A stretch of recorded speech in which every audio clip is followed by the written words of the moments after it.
necesito para que le dé sentido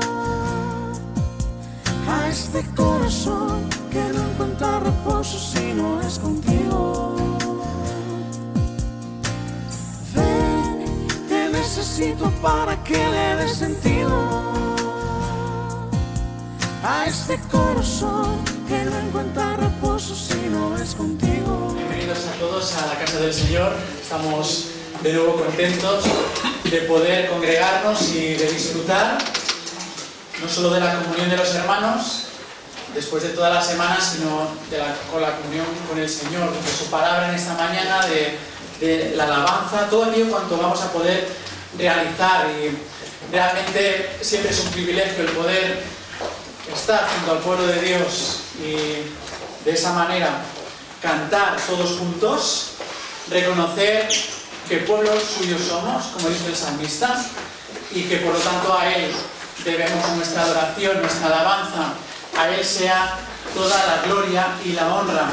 Y esto es lo que dice también el himno número 1 de los boletines que tenéis, cuando dice: dulces melodías cantaré y alabanzas al Señor, a su nombre gloria yo daré, por su inefable amor. De Jesús el nombre es dulce para mí, canta el alma mía melodías a mi Rey. Vamos a cantar con alegría este himno número 1, nos ponemos de pie.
Sí, Señor, como hemos cantado, tu nombre es dulce, es hermoso, tu nombre es excelso y por eso es el único que debe ser exaltado en esta mañana, pero también en nuestras vidas, cada día, Señor, allí donde tú nos permites pues, realizar nuestros quehaceres, nuestras actividades, que realmente tu nombre siempre sea exaltado, que puedan ver a través nuestro pues realmente que nuestras vidas reflejan lo que tú quieres seguir ofreciendo, que es salvación, que es un sentido, que es perspectiva, que es felicidad, una vida contigo de dependencia y de obediencia. Señor, queremos pedirte que tú te agrades de nuestra actitud en esta mañana, que, Señor, todo cuanto hagamos realmente pueda glorificar tu nombre a través de las alabanzas, de las ofrendas, de todo lo que vayamos a hacer, y sobre todo que tú bendigas tu palabra en esta mañana en nuestros corazones, en nuestras vidas, y que la podamos poner por obra.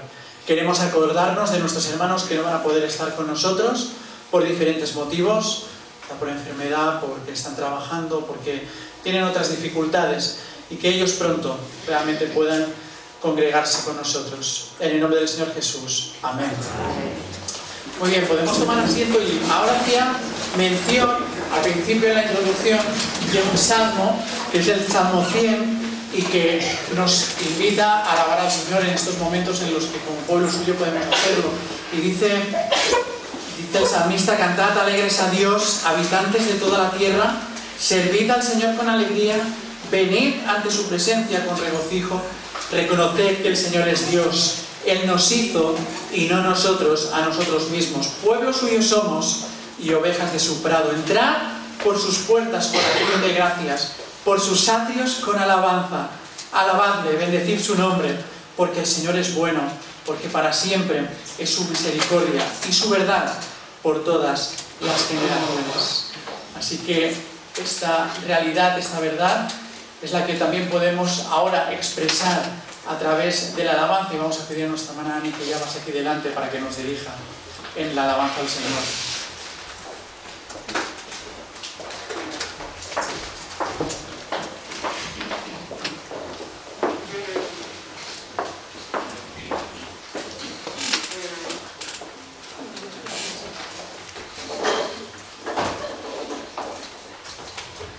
Buenos días, hermanos.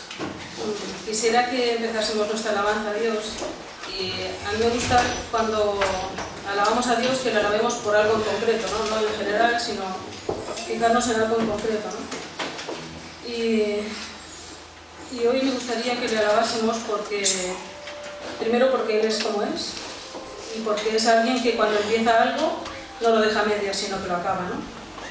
Y además no hace las cosas de forma ni arbitraria ni improvisa, sino que Él hace las cosas de forma que no le queda ni un cabo suelto, ¿no? Y esta semana estaba pensando, no sé si es porque ya me hago mayor, pero estaba pensando en la soledad, y estaba pensando que es un estado completamente antinatural, ¿no? Que el hombre esté solo. Y sí que es verdad que cuando el hombre quiso ir a su aire, pues todas estas cosas que Dios había proyectado pues se rompieron, ¿no? Y en parte se estropearon. Pero el propósito de Dios es que no estemos solos, y el primero que se acerca a nosotros es Él, y lo podemos cantar con el número 125, que no solamente se acerca, sino que nos toma de la mano, ¿no? Podemos cantar tomados de la mano, que es el 125.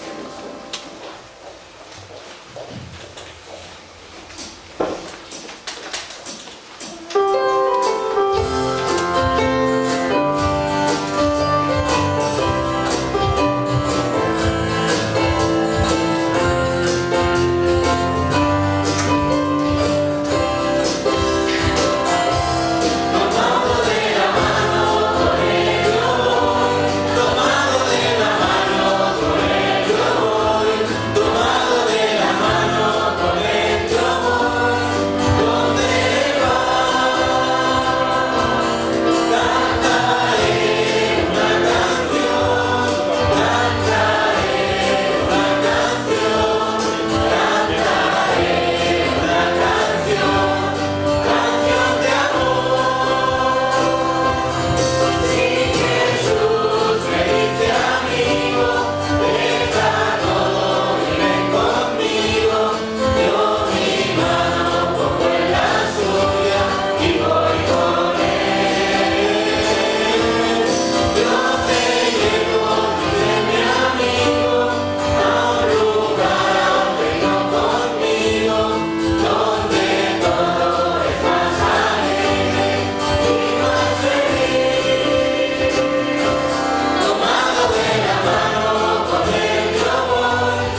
recorrido desde que nacemos, o mejor diría, desde antes de nacer, la verdad es que Dios nos lo pone muy fácil para que no estemos solos. Creo que no se puede estar más cerca de alguien que durante la gestación, ¿no? Porque por compartir se comparte hasta la vida, ¿no? Después de la gestación, la etapa siguiente, la verdad es que sería inconcebible si estuviésemos solos. O sea que, queramos o no queramos, estamos acompañados, ¿no? Y además es fácil, porque si vemos todo lo que despierta un bebé en quien lo tiene que cuidar, es que es apetecible, o sea, no es difícil, ¿no?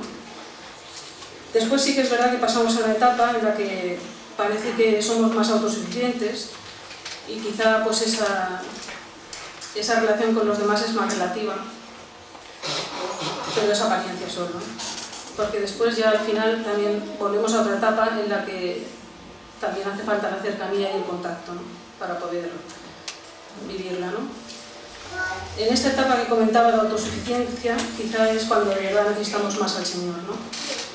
Y también es cuando a veces olvidamos pues, que Él está con nosotros todo el tiempo, ¿no?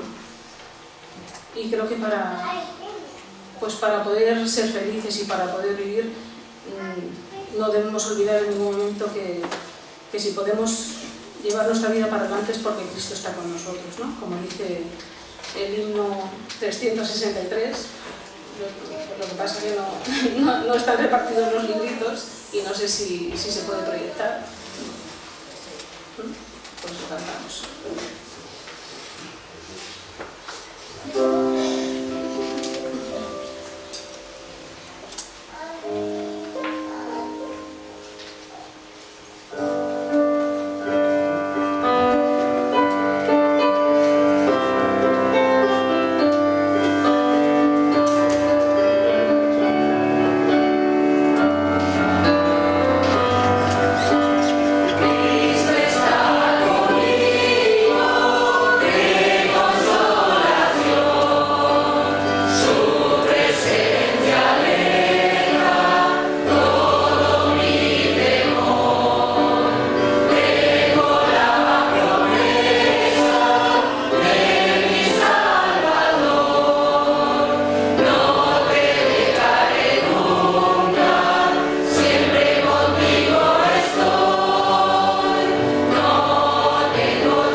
que podemos disfrutar por pertenecer al cuerpo de Cristo es que no estamos solos.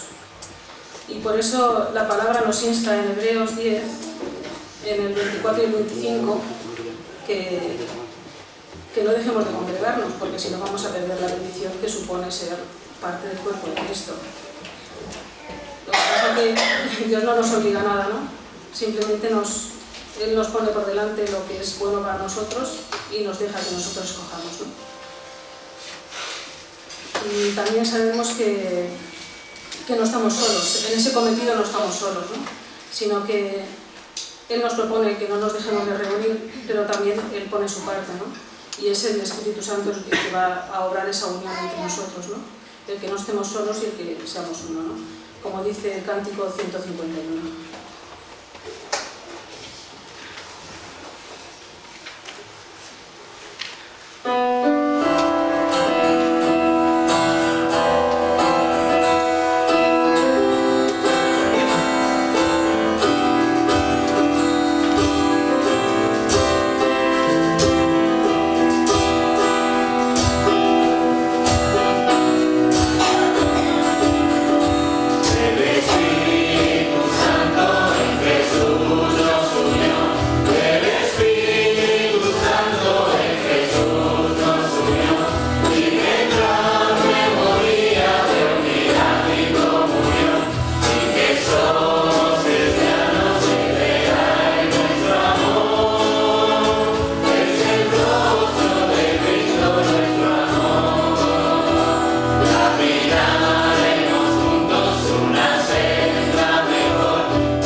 Cosas que más nos puede consolar es que esta necesidad innata en nosotros de compañía, con la que hemos sido creados, se cubre plena y satisfactoriamente por nuestro Dios. Por eso quizá a lo largo de toda la palabra Él nos va recordando una y otra vez esta realidad, ¿no? Por ejemplo, en el Salmo 27:10 dice: aunque mi padre y mi madre me dejaran, con todo Jehová me protegerá. Después en Mateo 28:20 va más allá, ¿no? Dice: yo estoy con vosotros todos los días hasta el fin del mundo, ¿no? O sea que tenemos la certeza de que no vamos a estar solos en ningún momento, ¿no? Y aún todavía va más allá, ¿no? Y en el Salmo 48 dice: porque este Dios es nuestro Dios eternamente y para siempre. Y dice que Él nos guiará aún más allá de la muerte, ¿no? O sea que podemos estar bien tranquilos que vamos a estar acompañados de aquí ya hasta la eternidad, ¿no? Y eso nos tiene que hacer, pues, vivir confiados y saber que podemos tener nuestros pies sobre algo inamovible, ¿no? Como es la roca eterna, que lo podemos cantar con el 147.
quisiera que reflexionásemos un poco y sobre todo que fuésemos conscientes de que tenemos una tarea en cuanto al hecho de no estar solos. Como dice en Juan 17, del 20 al 23, Jesús mismo nos dice: mas no ruego solamente por estos, sino también por los que han de creer, o sea, nosotros, en mi palabra de ellos, para que todos sean uno, como tú, Padre, en mí y yo en ti, que ellos también sean uno, para que este mundo crea que tú me enviaste. La gloria que me diste yo les he dado, para que sean uno, así como nosotros somos uno, yo en ellos y tú en mí, para que sean perfectos en unidad, para que el mundo conozca que tú me enviaste y que los has amado a ellos como también a mí me has amado. Amén.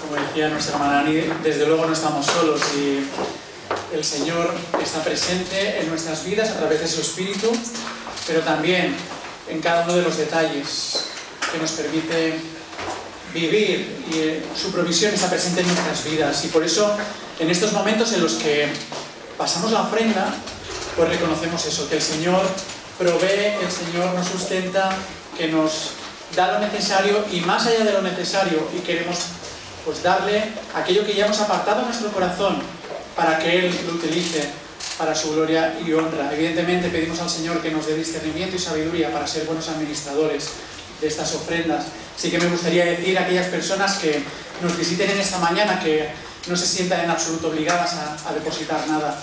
Es la actitud la que nos dice el Señor de alegría y de reconocimiento la que nos empuja a ofrendar al Señor. Por eso no te sientas en absoluto obligado a depositar nada. Me gustaría pedir a dos diáconos que ellos pasaran aquí delante para que nos ayuden a la hora de recoger estos diezmos y ofrendas que queremos dar para el Señor. Y vamos a pedir a nuestro hermano Daniel que Él dé gracias al Señor por estos recursos que Él nos da y que bendiga esta ofrenda. Gracias, Señor, por este momento, porque también forma parte de esta alabanza, de poder dar parte de tantas cosas que nos entregas permanentemente. Señor, siempre nos quedamos cortos al ver tu misericordia, tu amor, tu paz. Señor, bendícela, Señor, para tu gloria y para tu honra, y que nosotros también podamos ser un elemento de bendición para ti. Todas estas cosas las pedimos en el bendito y sagrado nombre de tu Hijo Jesucristo. Amén. Muy bien, pues quiero otra vez daros la bienvenida a todos a la casa del Señor, a aquellas personas que nos visitáis en esta mañana. Deseamos que os sintáis a gusto entre nosotros y que podáis disfrutar de este culto al Señor y de su palabra, como vamos a poder hacer ahora. Deciros que toda esta semana, desde el sábado pasado, si no me equivoco, pues los jóvenes han estado con el tema de la castañada, han tenido una parada que han puesto en la Plaza Punén. La verdad es que ha ido muy bien. Yo no sé si hoy con el día de lluvia se han puesto también, así que no les detiene nada.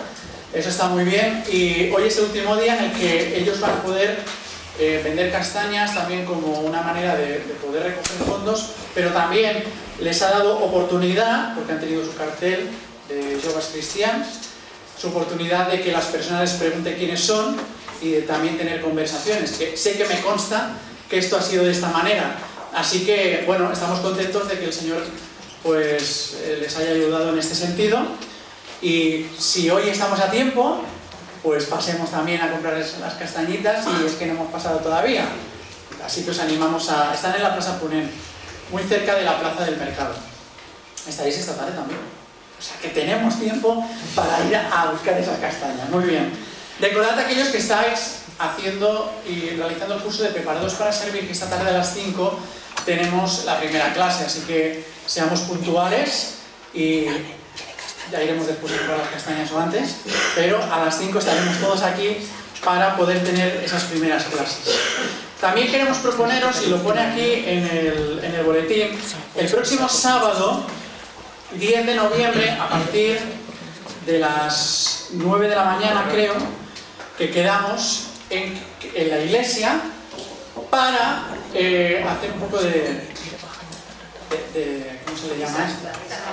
Exacto. Vamos a hacer limpieza, pero de aquello que tenemos por en medio no sirve para nada, pero está en medio, ¿verdad? Y nadie lo quita. Pues vamos a venir todos y vamos a quitar aquello que no estamos utilizando y vamos a decentar no solo lo que es este edificio, sino también deciros que tenemos alquilado el piso de al lado también, que antes no podíamos contar con él, solo para las escuelas dominicales del domingo, pero también nos han alquilado el piso de aquí al lado para que ampliemos nuestras dependencias y nuestras actividades, para que aprovechemos también todo ese lugar extra que también vamos a tener a partir de ya. Así que habrá que adecuar también ese lugar. Por lo tanto, hagamos el esfuerzo todos. Cuantos más seamos, mejor podemos trabajar y antes acabar también. Así que no nos escaquemos. Vamos a venir todos en la medida de las posibilidades, que el que trabaje pues no podrá venir, pero aquel que realmente podáis venir, os animo a que podamos, una manera también de trabajar y de servir en la iglesia, para tener y adecentar el lugar de cultos que tenemos, que es nuestra casa también. Y yo sé que nuestras casas no la tenemos de cualquier manera, pero la tenemos adecentada, ordenada, y el Señor también merece que su casa pues esté ordenada en este también, ¿no? Así que tomad buena nota para el próximo sábado, día 10, a las 9 de la mañana aquí. Y el otro sábado 17 vamos a tener un concierto evangelístico también especial. Hace 2 años, ya han pasado 2 años, yo pensaba que era el año pasado, hace 2 años que tuvimos ese concierto del Coro Unido con los hermanos de Reus, ¿lo recordáis? En el aula magna de la universidad. Pues ahora, el 17 de noviembre, también vamos a poder tener otro concierto evangelístico a cargo de la coral o del coro Gloria de Valencia. Es un coro bueno, aquellos que habéis tenido la ocasión de verlos, vale mucho la pena, tienen alta calidad también musical y hacen un trabajo evangelístico muy bueno. Así que ya podemos invitar a esas personas a las 7 de la tarde del sábado 17 también al aula magna del Campus Cataluña, en el mismo sitio donde se hizo hace 2 años.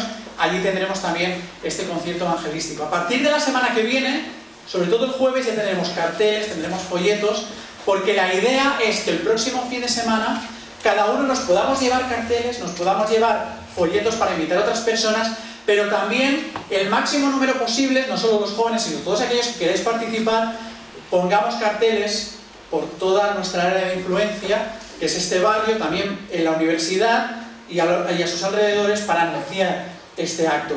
Además también, como hicimos hace 2 años, pondremos un anuncio en los periódicos para que también salgan las agendas de los periódicos, porque sabemos que hubo gente que asistió la otra vez por mirar la agenda. Así que bueno, son diferentes maneras que tenemos, pero es una oportunidad que no debemos desaprovechar. Vienen unos hermanos de lejos que van a pasar todo el día con nosotros y son oportunidades que seguramente muchas personas no van a rechazar. Quizás venir a la iglesia les cuesta más, pero ir a un concierto que se va a hacer en la universidad no les va a costar tanto. Además es música gospel, así que eso le gusta a casi todo el mundo. Así que ya empecemos a orar para que el Señor bendiga este acto de testimonio, pero también nos comprometamos nosotros a la hora de invitar a otras personas y de repartir toda esa publicidad que ya tenemos y que vamos a tener preparada para la próxima semana.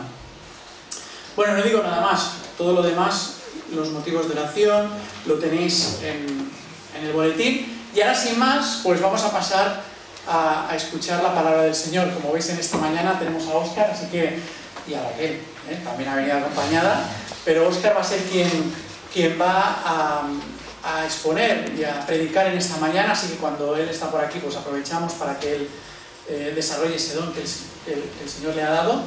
Pero antes de dejarle el púlpito, vamos a cantar el cántico 174, este cántico que nos invita a esa sed por el Señor. Dice: como el ciervo busca por las aguas, así clama mi alma por ti, Señor. Día y noche yo tengo sed de ti, y solo a ti buscaré. Lléname, Señor, dame más de tu amor. Y este es el deseo, ¿no? Estamos sedientos en esta mañana, hermanos, de recibir lo que el Señor nos tiene que traer. Yo sí, yo tengo sed, espero que vosotros también. El Señor quiere bendecirnos a través de su palabra. Vamos a ponernos en pie.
pues ahora que le hemos pedido al Señor que nos llene, vamos a estar bien atentos. Y como habéis visto en la portada del boletín, el texto base de la predicación en esta mañana se encuentra en Miqueas. Vamos a hacer esta lectura del capítulo 6, versículos del 1 al 8. Y después de la lectura ya, sin más, le vamos a dar paso a nuestro hermano Óscar para que él predique y comparta lo que el Señor ha puesto en su corazón. Dice Miqueas, el profeta, en el capítulo 6: oíd ahora lo que dice el Señor, Yahvé. Levántate, contiende contra los montes, y oigan los collados tu voz. Oíd, montes y fuertes cimientos de la tierra, el pleito de Yahvé. Porque el Señor tiene pleito con su pueblo y altercará con Israel. Pueblo mío, ¿qué te he hecho? ¿O en qué te he molestado? Responde contra mí.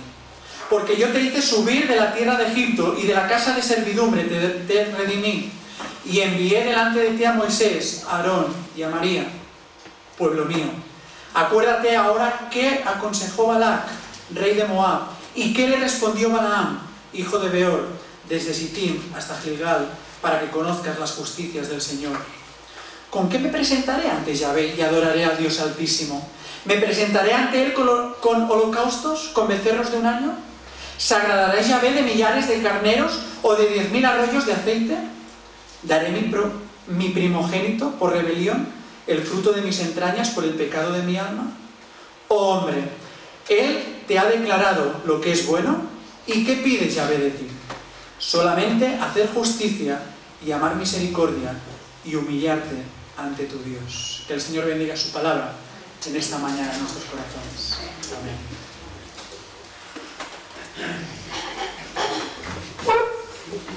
Buenos días. Me gustaría que, como introducción al sermón de esta mañana, mirásemos un poco el contexto de este libro y quién era Miqueas, porque yo cuando escogí el texto, no fue la semana pasada en San Boi, se predicó sobre un texto diferente, pero se hizo referencia a este texto en un momento. Y me gustó, pero dije, bueno, este Miqueas lo conozco poco. La verdad es que es un profeta del que no se habla mucho. ¿Y quién era Miqueas? Bueno, era un profeta que vivió sobre el siglo 8 a.C. Vemos en el capítulo 1 del libro de Miqueas y versículo 1 que fue contemporáneo o vivió durante los reinados del rey Jotam, Acaz y Ezequías, con lo que sabemos situar la época en la que vivió, y sabemos además que fue contemporáneo de otros profetas como Isaías, que es un profeta que se conoce un poco más.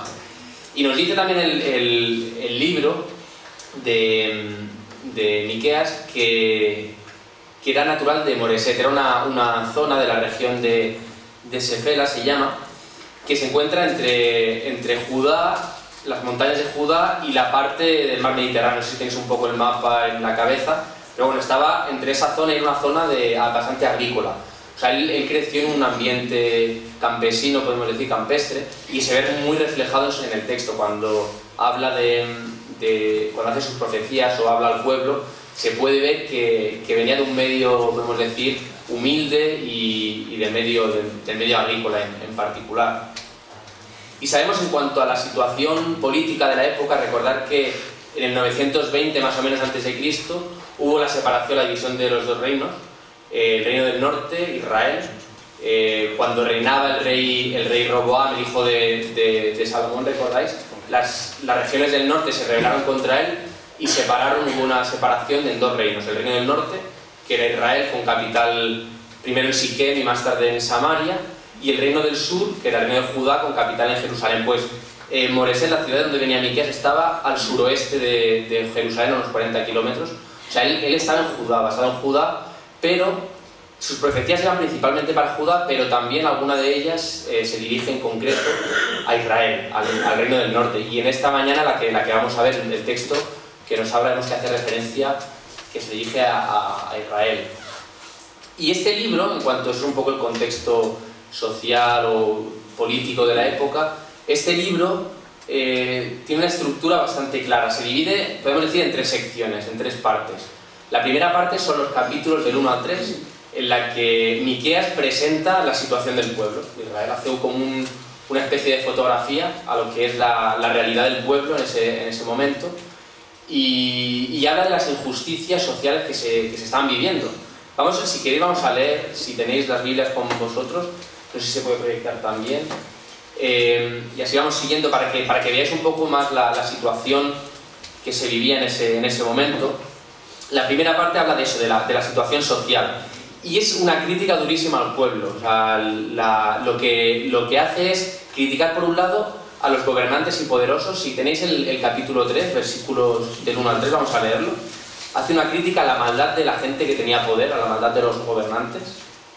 Miqueas 3, del 1 al 3, dice: Dije, oíd ahora, príncipes de Jacob y jefes de la casa de Israel, ¿no concierne a vosotros saber lo que es justo?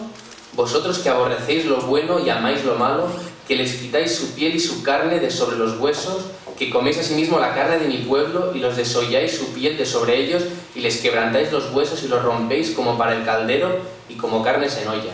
O sea que, fijaros los poderosos y los gobernantes que, bueno, la situación, ¿no?, que estaban, cómo oprimían al pueblo y cómo se aprovechaban de él. Pero no se queda ahí, también hace una crítica durísima en esta primera sección a los jueces, aquellos que tienen el poder de impartir justicia.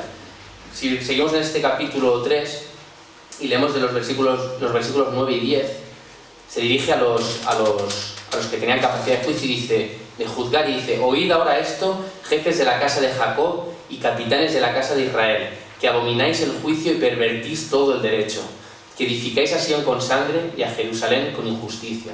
También tela para los jueces.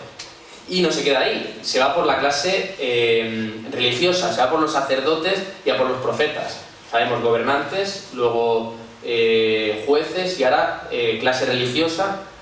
Por ejemplo, en los versículos del 5 al 7, el capítulo 3, el mismo capítulo, dice: Así ha dicho Jehová acerca de los profetas que hacen errar a mi pueblo y claman paz cuando tienen algo que comer, y al que no les da de comer proclaman guerra contra él. Por tanto, de la profecía se os hará noche y oscuridad del adivinar, y sobre los profetas se pondrá el sol y el día se entenebrecerá sobre ellos, y serán avergonzados los profetas y se confundirán los adivinos, y ellos todos cerrarán sus labios porque no hay respuesta de Dios. O sea, también tela. Y el versículo 11 es todavía más duro, también se refiere a los profetas. Y a los sacerdotes, sus jefes juzgan por cohecho y sus sacerdotes enseñan por precio. O sea, los sacerdotes, la clase religiosa, era un negocio, ¿no? Algo que también pasa hoy en día en nuestra sociedad. Realmente esta imagen de la clase poderosa, de los gobiernos, de la clase de los jueces o de la clase religiosa, es algo que me recuerda mucho a lo que pasa hoy en día, porque lo vemos en las manifestaciones, ¿no? Se pide justicia, se pide a los gobernantes que no abusen de su poder, que sean justos también, y también pasa esto, no tenemos que engañarnos, pasa en la clase, en la vida religiosa, en la vida de las iglesias, y no solo en la Iglesia Católica, porque muchas veces decimos que la Iglesia Católica, no, en todas hay gente. La Biblia nos dice que hay falsos profetas, hay falsos maestros y gente que busca su propio beneficio en las iglesias y en las nuestras, ¿eh? O sea, que eso es una imagen que sucedía hace 3000 años, porque esto fue escrito más o menos 1000 años antes de Jesucristo, y que refleja muy bien lo que sucede hoy en día en nuestra sociedad. O sea, esta es la primera sección del libro, de los capítulos 1 al 3, esta crítica a la situación del pueblo.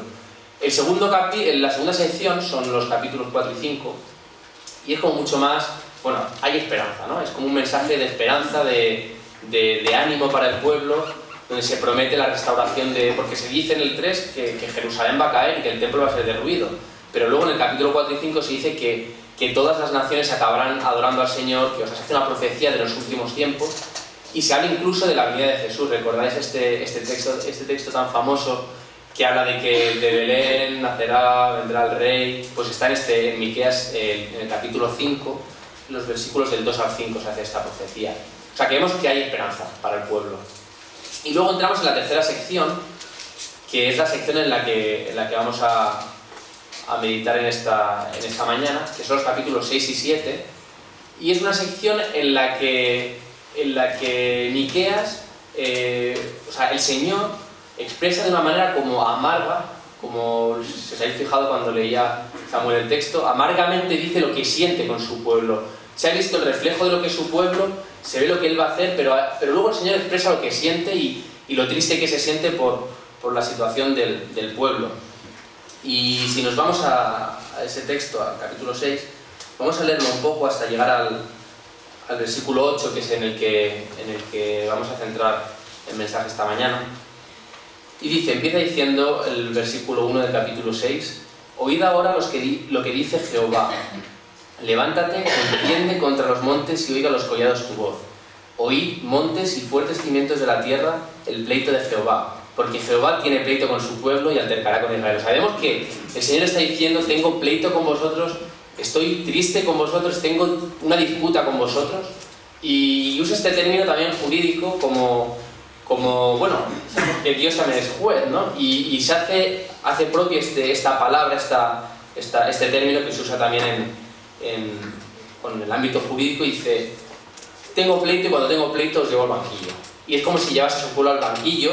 Y le dice, va al versículo 3, y es algo que a mí me chocaba, porque dice: pueblo mío, ¿qué te he hecho o en qué te he molestado? Responde contra mí. Es como si fuese un juicio. Y le dice: bueno, algo te he hecho porque algo te pasa conmigo, yo no estoy bien contigo, tengo una disputa, pues ahora di qué tienes contra mí. Y me extrañaba esta actitud del Señor porque claro, cuando uno dice: pero ¿yo qué he hecho? No sé si alguna vez lo habéis hecho, ¿no? Cuando os peleáis con alguien, dice: bueno, pero yo no he hecho nada, pero ¿yo qué he hecho? Es como una expresión de víctima, ¿no? Cuando yo me siento víctima de algo y yo creo que no he hecho nada, digo: ¿pero qué me he hecho? O sea, ¿qué he hecho yo? Y el Señor está cogiendo esta expresión y está diciendo: yo soy víctima de todo esto. Esta situación que está viviendo el pueblo, esto que pensáis que solo afecta a vuestro día a día, a que los gobernantes abusen de vosotros, os quejáis, los sacerdotes... No, la víctima soy yo. Dice el Señor: soy yo. ¿Qué he hecho yo para que actuéis así, para que me deis la espalda? Y les dice, y les recuerda a su pueblo. Versículo 4, 5 y 5 dice: porque yo te hice subir de la tierra de Egipto, y de la casa de servidumbre te redimí. Y envié delante de ti a Moisés, a Aarón y a María. Pueblo mío, vuelvo a decir pueblo mío, o sea, recuerda, sois mi pueblo. Dice: acuérdate ahora que aconsejó Balac, rey de Moab, y que le respondió Balaam, hijo de Beor, desde Sittim hasta Gilgal, para que conozca las justicias de Jehová. O sea, le está diciendo: te saqué de Egipto, te saqué de la esclavitud, si que estabas que no valías nada como pueblo, que eras esclavos, y yo te saqué de allí, te envié a personas para servirte, para que te sirviesen. Y además, no sé si recordé la historia de Balac cuando era rey de Moab y quería, bueno, había un sacerdote que se llamaba Balaam, que, bueno, Balac, el rey de Moab, se acercó a él y le dijo: oye, maldiza al pueblo hebreo, porque es un pueblo fuerte y quiero que lo maldigas, ¿no? Y Balaam iba a hacerlo, pero Dios se le aparece hasta 4 veces y transforma las maldiciones que iban a ser en bendiciones. Balaam lo único que puede hacer es bendecir al pueblo de Israel en lugar de maldecirlo. O sea, el Señor le está diciendo además a su pueblo: si es que hasta he cambiado maldiciones por bendiciones, hasta te iban a maldecir y vas a quedar maldito y yo te he bendecido. Y sin embargo, ¿qué te he hecho? ¿Qué te he hecho para que actúes así? Para que estés apartado de mí. Y llega el versículo 6 y viene la pregunta que da el título al mensaje, que dice es como si el Señor se pone en la posición del pueblo, y yo no sé si han entendido realmente lo que yo espero de mi pueblo, y les dice: ¿con qué me presentaré ante Jehová y adoraré al Dios Altísimo? O sea, en otras palabras, bueno, ¿qué espero yo de vosotros? ¿Qué espero yo de mi pueblo? Y dice el Señor de manera retórica: me presentaré ante Él con holocaustos, con becerros de un año. ¿Se agradará Jehová de millares de carneros o de 10.000 arroyos de aceite? ¿Daré mi primogénito por mi rebelión, el fruto de mis entrañas por el pecado de mi alma? Es que es necesario todo esto, está diciendo el Señor. Todo eso que posiblemente el pueblo estaba haciendo, presentar holocaustos, ofrendas, todo eso es necesario. Bueno, es necesario, estaba en la ley, buena parte de estas cosas estaban en la ley de Moisés y se tenía que cumplir. Pero ¿es eso lo que yo espero de mi pueblo?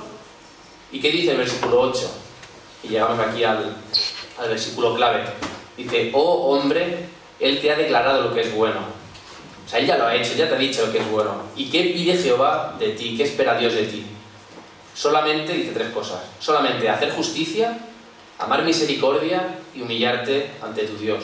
Son las 3 características, las 3 cosas que engloban muchísimas otras y que se podría hacer 4 mensajes de cada característica, pero es Dice Dios solamente, no es poco, a mí me hacía gracia esto de solamente. Pide solamente hacer justicia, amar misericordia y humillarte ante tu Dios. Y la primera característica, esta característica que dice hacer justicia, es algo que está muy de moda, la expresión. No sé si pones el telediario, supongo que lo habréis visto vosotros también, que es una de las expresiones a la que más se recurre. Se hace una entrevista a unos padres que no quiero ser catastrofista, pero le han secuestrado un hijo y piden justicia, y se ha descubierto que la persona que les han secuestrado era tal persona y piden justicia, que se haga justicia, ¿verdad? O cuando hay manifestaciones en la calle se ven los carteles que dicen pedimos que se haga justicia, ¿no? Y muchas veces nos preguntamos ¿dónde está la justicia? Es algo que es muy recurrente en nuestra sociedad, es algo que todos queremos y que todos deseamos. Y es algo que también estaba en el pueblo de Israel, no es algo que solo pase hoy. Si pasamos páginas hasta el último capítulo, hasta el último libro, del Antiguo Testamento, Malaquías, en el capítulo 2 y versículo 17, vemos que el pueblo de Israel tenía también sed de justicia, pedía justicia a Dios. Incluso se preguntaba a veces ¿dónde está la justicia, ¿no?, de Dios? Dice Malaquías 2, versículo 17: te habéis hecho cansar a Jehová con vuestras palabras, y decís, ¿en qué hemos cansado? En que decís, cualquiera que hace mal agrada a Jehová, y en los tales se complace, o si no, ¿dónde está el Dios de justicia? Y es algo que, no sé si alguna vez lo habéis dicho vosotros cuando habéis orado, de decir, ¿dónde está tu justicia, Señor? Le habéis pedido al Señor que haga justicia. O sea, que es algo que ya se veía antiguamente y que se sigue viendo hoy. Sin embargo, rara vez, yo no lo he visto nunca, en el telediario, ni en las noticias, ni nada, que salga un juez y que pida a la gente, al pueblo, a los ciudadanos, que haga justicia. No sé si lo habéis visto, un juez diga, pido que la gente haga justicia. Se supone que quien tiene que hacer justicia es el juez. Pero aquí el Señor, que es el juez, que es la autoridad, pide a su pueblo que haga justicia. Es como suena raro, ¿no? Y eso refleja un poco el carácter del ser humano, el carácter egoísta. Como pedimos, creemos que nosotros no tenemos que hacer nada, que la justicia es cosa de los demás, que es cosa de las autoridades, que es cosa del Señor. Y el Señor aquí nos está diciendo, no, tú tienes que hacer justicia. Es algo que espero de ti, es algo que pido de ti. ¿Y qué significa entonces hacer justicia? ¿Qué significa? Pues hacer justicia significa seguir la ley del Señor. Primero conocerla, porque si no conocemos lo que dice, no podemos hacer justicia, pero buscar qué es lo que Dios espera de su pueblo y cuál es la actitud que Dios espera de nosotros y cómo obedecerle. Eso es hacer justicia. Y es algo que en Malaquías, si volvemos al texto, vemos que también el pueblo pecaba en esto. Dice Malaquías, cuando Jehová responde a su pueblo, cuando dice ¿dónde está el Dios de justicia? Malaquías 3:5 dice, y vendré a vosotros para juicio, y seré pronto testigo contra los hechiceros y adúlteros, contra los que juran mentira y los que defraudan en su salario al jornalero, a la viuda y al huérfano, y los que hacen injusticia al extranjero, no teniendo temor de mí, dice Jehová de los ejércitos. O sea que quien somos injustos, quien son injustos no son los jueces, en este caso no es el juez, no es Dios, somos nosotros, porque no seguimos la justicia de Dios. Y esto a veces parece que nos preocupemos mucho de pedirle al Señor que haga justicia. Y Deuteronomio 32:4 nos dice, voy a leerlo, dice, Él es la roca cuya obra es perfecta, porque todos sus caminos son rectitud. Dios de verdad y sin ninguna iniquidad en Él. Es justo y recto. O sea que olvidémonos en nuestras oraciones de pedir justicia, porque Él es justo. Y por definición Dios es justo y va a hacer justicia.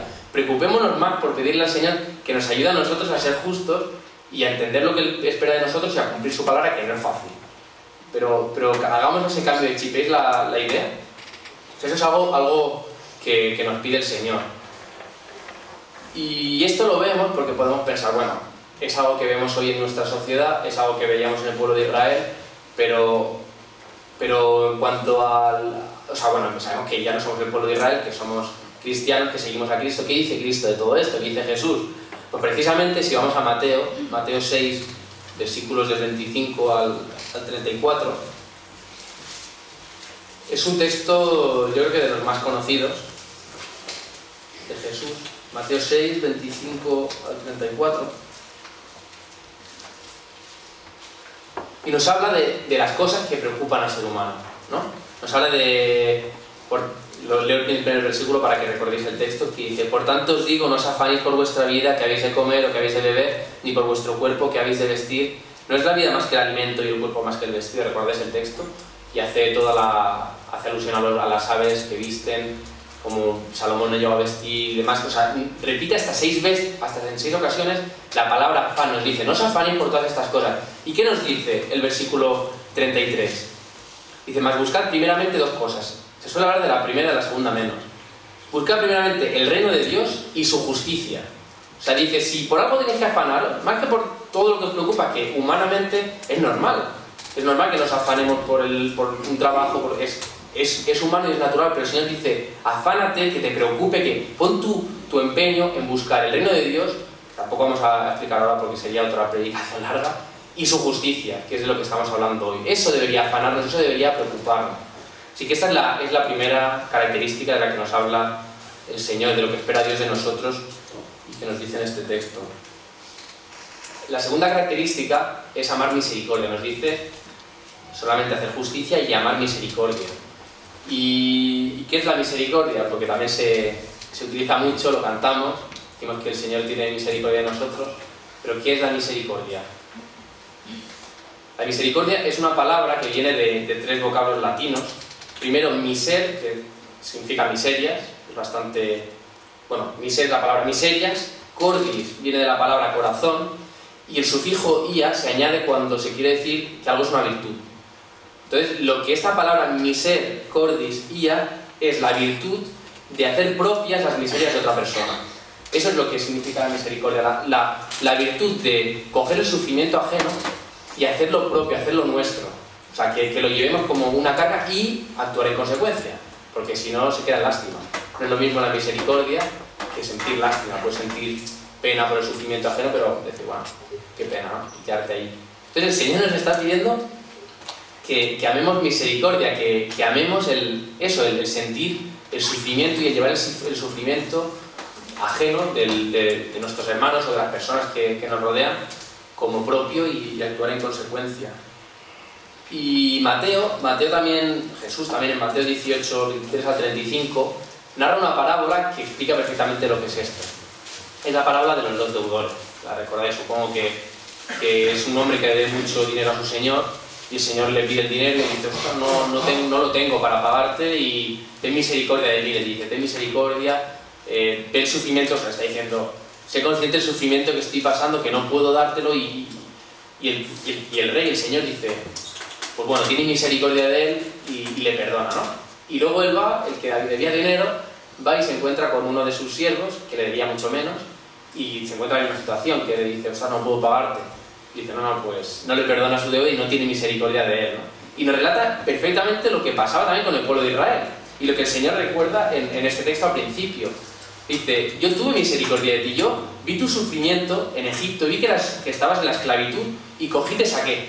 Y tuve misericordia de ti y me hice el sufrimiento ajeno, el sufrimiento vuestro, me lo hice propio y te saqué de allí.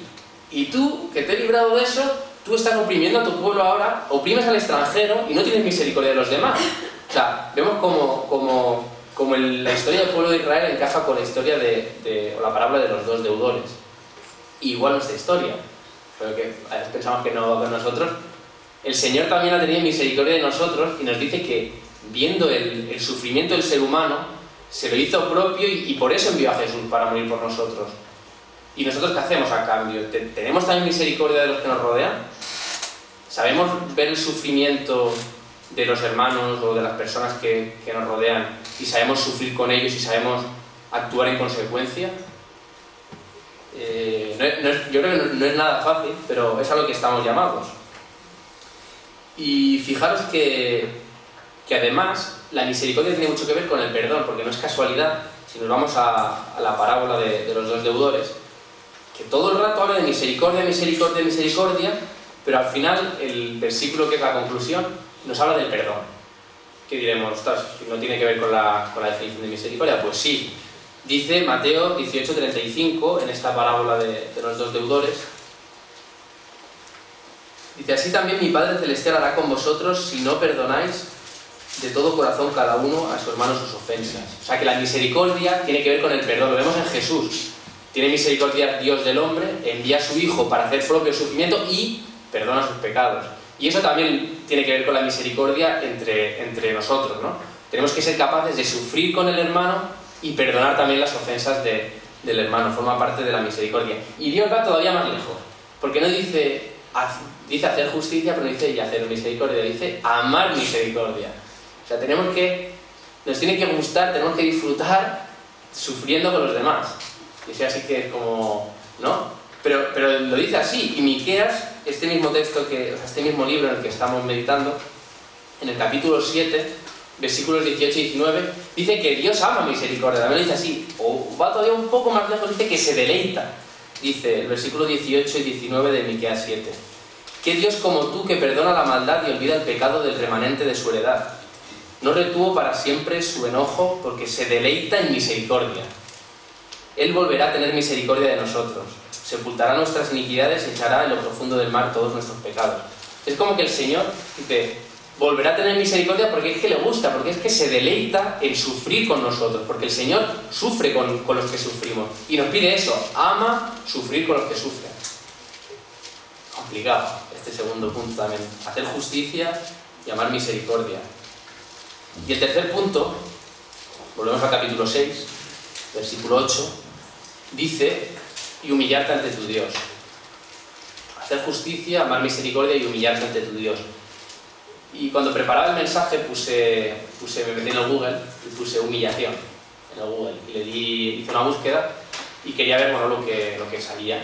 Y todos los artículos, todas las noticias que salían relacionadas con la palabra humillación, era como algo que explicaba, o un vídeo, o lo que sea, que explicaba cómo alguien había humillado a una persona, ¿no? Hay un vídeo, por ejemplo, no me gusta mucho decirlo, pero que salía Messi y Cristiano Ronaldo y dice Messi humilla a Cristiano Ronaldo. Y salía bueno, un regate, no sé muy bien. Pero cómo alguien humillaba a otra persona, o cómo una persona era humillada por una actitud que había tenido sin querer, digamos, ¿entendéis lo que quiero decir? Que había hecho algo que, sin darse cuenta, había sido una humillación para él porque, bueno, se había expuesto a la burla, ¿no? Sin embargo, el Señor siempre parece que tenga una connotación negativa. Sin embargo, el Señor es algo que nos pide, que nos humillemos. Y además no nos dice, yo te voy a humillar, dice, tú debes humillarte. Así como en la búsqueda de Google todo era algo que no era voluntario, no era un acto voluntario de humillación, el Señor nos dice que tiene que ser un acto voluntario y el Señor lo ve como algo positivo, o sea, completamente distinto a cómo se ve hoy en día esta palabra. Entonces, cuando yo veía esto, me surgían dos preguntas. Digo, bueno, la definición de humillarse la conocemos más o menos. El diccionario dice que una de las acepciones es postrarse, inclinar nuestra cabeza, someterse ante alguien o ante algo, ante una situación, y sabemos lo que Dios espera de la humillación, ¿no? Que nos sometamos ante Él. Pero lo que no dice el diccionario, y la pregunta que se me planteaba es, si es algo antinatural, antihumano, ¿cómo llego a humillarme? ¿Cómo puedo humillarme? ¿Cómo puedo cumplir este requisito que Dios me pide? ¿Cómo puedo humillarme ante Dios? Y lo segundo que me preguntaba es, ¿y para qué? Sí, el Señor me dice, humíllate, pero ¿para qué? ¿Para qué sentir esta vergüenza que parece que genera la humillación, ¿no? Y pensando en esto, me gustaría que dividiésemos la humillación en dos fases. La primera fase, vamos a decir, es la fase centrada en mí. El Señor nos dice que lo primero que consiste la humillación es en entender nuestra condición humana, en vernos a nosotros mismos y saber cómo somos, reconocernos pecadores. Si leemos Romanos, capítulo 3, versículos del 10 al 12, esta primera fase centrada en mí, el objetivo es llegar a decir esto y hacer propio esto. Dice, no hay justo ni aun uno, no hay quien entienda, no hay quien busque a Dios, todos se desviaron, a unas se hicieron inútiles, no hay quien haga lo bueno, no hay ni siquiera uno. O sea que esta primera fase de la humillación que Dios nos pide es vernos a nosotros mismos, ver lo que Dios espera de su creación, del ser humano, y ver que que estamos lejos, y ver que solos no podemos llegar a ello, ¿no? Y sentir ese peso y esa carga de saber que somos pecadores. Eso es la primera parte, pero no se queda ahí, porque muchas veces parece que la humillación se queda ahí y se queda en esa fase, y que se diga que el humilde es aquel que dice ay, yo es que yo no valgo mucho, yo en realidad no soy tanta cosa y no sé qué humilde. Y no tiene nada que ver con la definición, porque el humilde es aquel que es capaz de dejar de decir yo, aunque sea para decir cosas malas. Es aquel que es capaz de dejar de decir yo, dejar de mirarse a sí mismo, dejar esa primera fase centrada en mí, y una vez eres consciente de que no somos tanto, dejar de centrarme en mí y pasar a la segunda fase, que es la fase, la que he llamado centrada en Dios, que es esa segunda fase que a veces nos cuesta a los cristianos y sabemos lo que somos, pero seguimos centrándonos en nosotros, en nuestros problemas, en nuestras historias, y el Señor nos dice que debemos pasar a esta segunda fase, a centrarnos en Él, a reconocer que si no somos nada, que si dependemos del Señor, pues que busquemos lo que Él quiere de nosotros, que busquemos su voluntad. Y eso es en lo que consiste la verdadera humillación, dejar de decir yo para centrarme en el Señor. Y bueno, como diría Pablo también, ya no vivo yo, más vive Cristo en mí. O sea, ya no soy yo-céntrico, soy cristocéntrico, que también es muy complicado, ¿no? Pero es una realidad, es en lo que consiste la humillación. Y decía antes, la segunda pregunta, ¿por qué humillarme? ¿De qué sirve humillarme? Pues vemos también en la palabra que esta primera fase, centrada en mí, es indispensable para obtener la salvación. O sea, si no reconocemos nuestra condición, si no nos reconocemos pecadores, el Señor dice que no perdona los pecados. Debemos saber que somos pecadores, arrepentirnos y pedir perdón. O sea, la primera fase me permite tener la salvación y tener esa vida eterna. Pero la segunda fase es la que me permite, si me centro en Dios, es la que me permite tener relación con Él. Si no, no vamos a tener relación con Él. Porque también se habla mucho, y es cierto, que la manera en la que podemos relacionarnos con Dios es a través de la oración y de la lectura de la palabra. Y no sé si os ha pasado a vosotros, a mí me ha pasado que ha habido veces que he orado mucho y he leído mucho y no he estado tan cerca de Dios como otras veces que lo he hecho menos. No sé si os ha pasado alguna vez.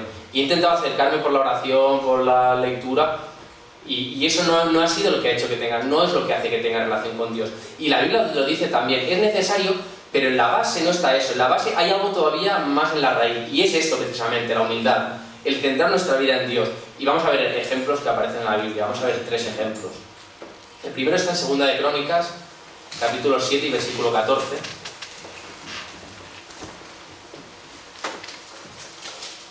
Segunda de Crónicas 7:14 dice: si se humillare mi pueblo, sobre el cual mi nombre es invocado, y oraren y buscasen mi rostro, y se convirtieren de sus malos caminos, entonces yo iré desde los cielos.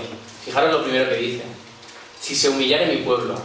Y luego dice: entonces yo iré desde los cielos y perdonaré sus pecados y sanaré su tierra. Eso es un pacto que hizo Dios con Salomón. O sea, el problema no era que el pueblo no levantase oraciones, el problema es que el pueblo no se había humillado. Las oraciones sí le llegaban a Dios, pero el problema es que el pueblo no estaba centrado en Dios, sino en sus propios problemas.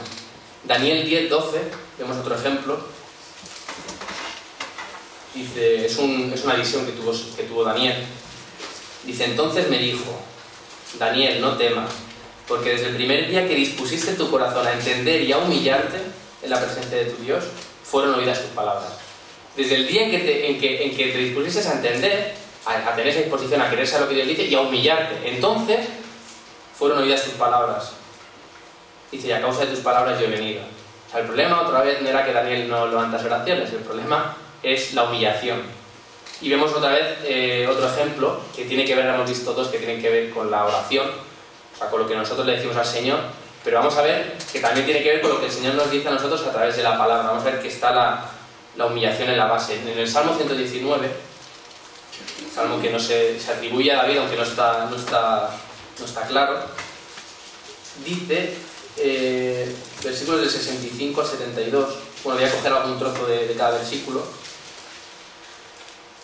Dice: porque tus mandamientos he creído, versículo quizás el 66, antes que fuera yo humillado, descarriado andaba, mas ahora guardo tu palabra. O sea, está diciendo, ahora que he sido humillado es cuando entiendo tu palabra. Ahora es cuando puedo leer la palabra, y eso no es lo que me hace, porque puedo leer la palabra como quien lee un periódico. Dice: pero ahora que he sido humillado, ahora es cuando guardo tu palabra. Y más tarde dice: mas yo guardaré de todo corazón tus mandamientos. Más abajo dice: bueno me es haber sido humillado, de nuevo, para que aprenda tus estatutos. Vuelvo a leer las dos veces que cita la humillación en referencia a la palabra. dice: antes que fuera yo humillado, descarriado andaba, mas ahora guardo tu palabra. Y bueno me es haber sido humillado para que aprenda tus estatutos. O sea, para guardar la palabra de Dios y para aprender los estatutos dice que ha sido necesario, dice el salmista, la humillación. Ha sido necesario reconocer lo que uno es y centrarse en Dios, no quedarnos en nuestros problemas. Y eso es a lo que Dios nos llama también en este texto. Así que ya para concluir, recordar las 3 características, las 3 cosas que Dios nos pide, que Dios espera de su pueblo. Hemos dicho que es hacer justicia, para ello debemos conocer la palabra, es importante, y saber lo que nos dice. Amar misericordia, hacernos propio el sufrimiento ajeno y saber actuar en consecuencia. Y nos habla también de este último punto, era humillarte ante tu Dios, saber reconocernos como pecadores y centrar nuestra vida en el Señor.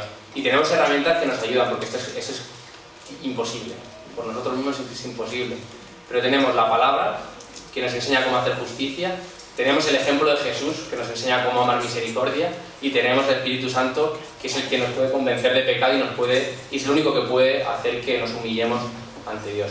Y que Él nos ayude en esta tarea dificilísima, pero bueno, que debemos siempre andar y buscar esto para nuestras vidas. Que sea nos bendiga.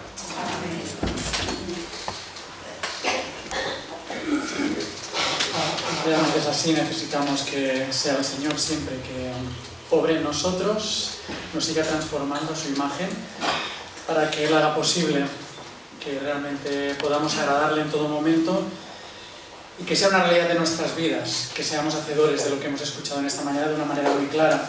Voy a proponeros cambiar el himno que había en el boletín.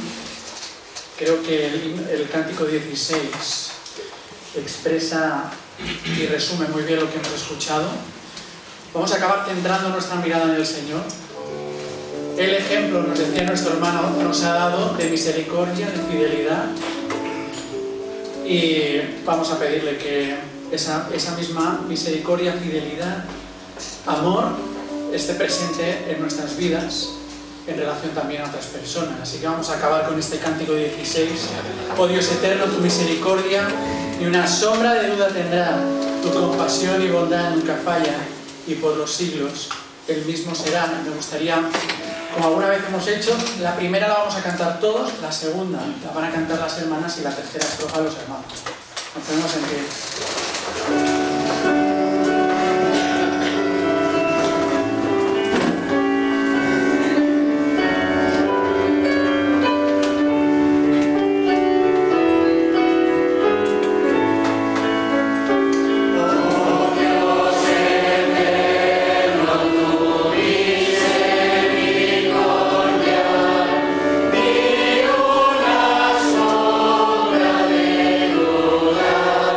Tendrá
damos muchas gracias en esta mañana. ¿Quién como tú, Señor, aplicando ciertamente esa justicia, esa misericordia y esa humillación, que además lo hiciste a través de tu Hijo Jesucristo? Qué gran modelo, Señor, qué gran lección también podemos en esta mañana recordar y aprender. Que también esto es una parte de nuestra fe, de nuestro cristianismo, de nuestra vida. El poder, Señor, aprender de ti. Que debemos de ser justos, que debemos de ser misericordiosos y que debemos también, Señor, ser humildes, reconociéndote siempre a ti como aquel en el cual debemos de centrar todo nuestro corazón, toda nuestra mente, para poder actuar con coherencia y con integridad. Por eso, Señor, te pedimos que esta lección que hemos recordado en esta mañana a través de nuestro hermano Óscar sea una lección que nos provoca, una lección que nos empuja a encarnarlo también en nuestras vidas, en la Iglesia, para que te podamos agradar, Señor, para que tú puedas también recibir de nosotros esa honra y esa gloria que solo tú te mereces. Gracias por todo ello, te pedimos que tú nos despidas esta mañana con tu paz y con tu bendición, que tu Espíritu, Señor, nos acompañe, bendito te lo hagamos. En el nombre de Jesús, amén.